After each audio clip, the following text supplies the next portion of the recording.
Images of the first cases of anorexia ever recorded in Britain have resurfaced 145 years after the eating disorder was officially recognized. The 19th century woodcut prints capture the first people to be officially diagnosed with anorexia nervosa and reveal how British girls as young as 14 were suffering with the condition. The fascinating etchings were recorded by Queen Victoria's personal doctor Sir William Gull, who would go on to identify the illness in a seminal paper published in 1873 in Anorexia Nervosa Apatia Hysterica. Anorexia hysterica. Gull challenged the Victorian-era presumption that eating disorders were simply a mark of an hysterical woman. Gull published images of his patients, dubbed Miss A, Miss B, Miss C and Miss K, to illustrate what he confirmed was a medical condition and not a mark of female insanity. Gull believed anorexia, though more frequent in women, could also afflict men.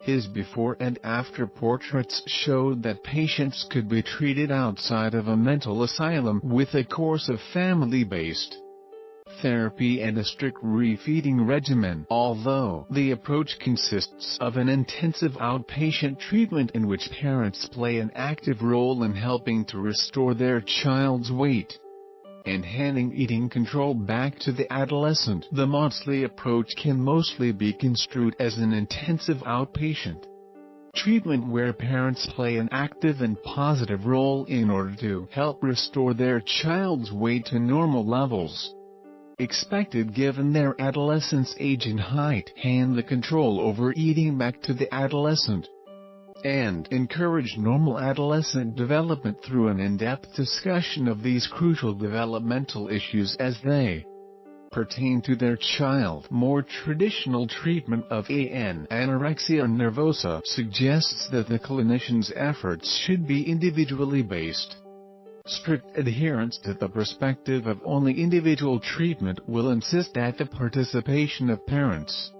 Whatever the format is at best unnecessary, but worse still interference in the recovery process. In fact, many proponents of this approach would consider family problems as part of the etiology of the AN. No doubt, this view might contribute to parents feeling themselves to blame for their child's illness. The Maudsley approach opposes the notion that families are pathological or should be blamed for the development of AN. On the contrary, the Maudsley approach considers the parents as a resource and essential and successful treatment for AN source. Maudsley parents it is considered one of the most effective ways to treat people suffering from anorexia, particularly young patients. A leading 19th century physician successfully treating the then Prince of Wales during a life-threatening bout of typhoid fever saw Sir William appointed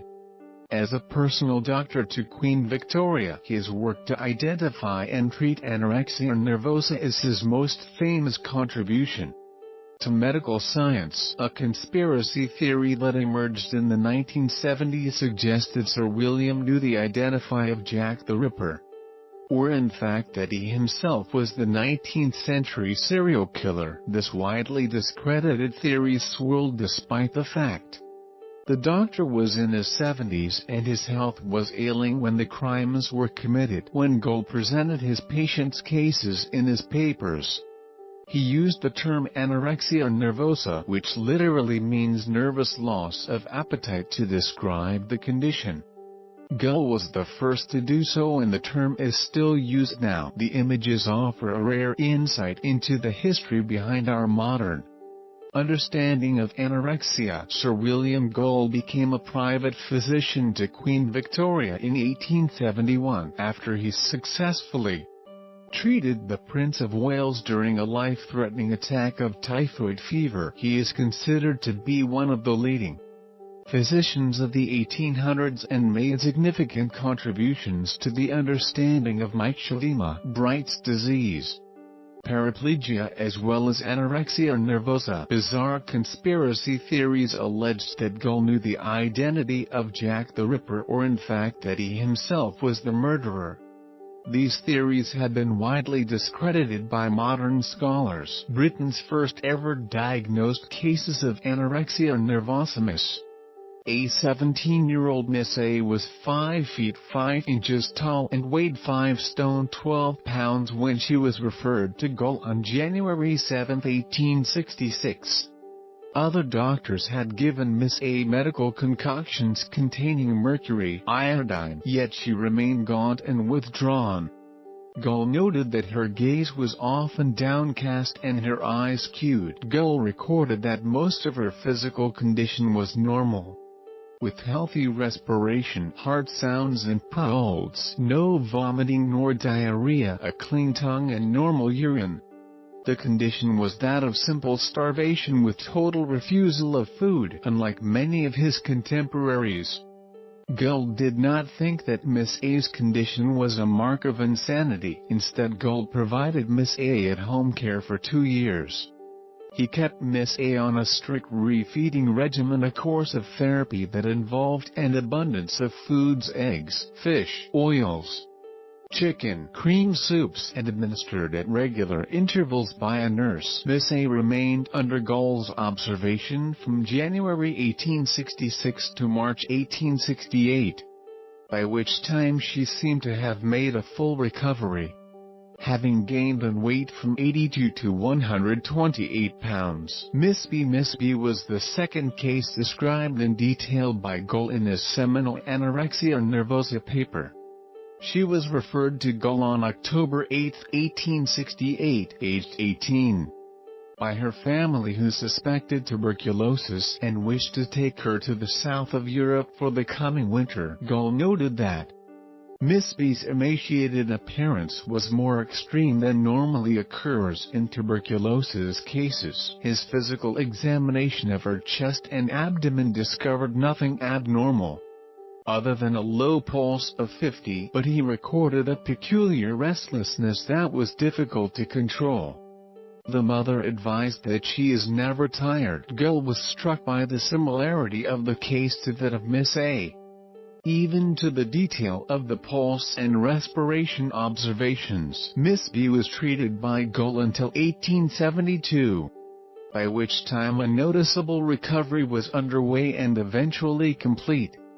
Gull admits in his medical papers that the medical treatment probably did not contribute much to the recovery, consisting, as in the former case, of various tonics and a nourishing diet. Miss K. Photographs of 14-year-old Miss K appear in a later edition of Gull's published papers and show her in a state of extreme emaciation. The before picture, dated April 21, 1887, shows her unclothed torso with her ribcage and clavicle clearly visible, whilst the second after photograph, June 14, 1887, shows her clear recovery. Miss K was brought to Gull's attention by a drive Leachman of Pottersfield in 1887. Miss K was 14 years old and weighed just 7 pounds at 5 feet 4 inches when she was referred to him. She was the third child in a family of 6, one of whom died in infancy. Miss K, who was described as a plump, healthy girl until the beginning of 1887, began to refuse all food except half cups of tea or coffee in February that year. She was referred to Gull and began to visit him of April 20, 1887. In his notes, he remarks that she persisted in walking through the streets to his house despite being an object of attention to passers-by. Miss K expressed herself to Gull as quite well. Gull arranged for a nurse from Guy's to supervise her diet, ordering light food every few hours. After 6 weeks, Dr. Leachman reported good progress, and by July 27 her mother reported that her recovery was almost complete, with the nurse by this time no longer being needed. Miss C. 15-year-old Miss C was referred to Gull in April 1873. She had been extremely emaciated for over a year. Her physical condition was generally normal, but she was very restless. Sleepless and her mind had weakened. Gull prescribed her warm clothing and a regimen of nourishing food every 2 hours, such as milk, cream, soup, eggs, fish and chicken. By May 24, Gull received news and photographs that Miss C was displaying less of an aversion for food. And on October 23, 1873, Gull received further news that Miss C had made a full recovery and was looking plump and rosy once more. If you or someone you know is suffering from an eating disorder, please visit BEAT for free help and advice.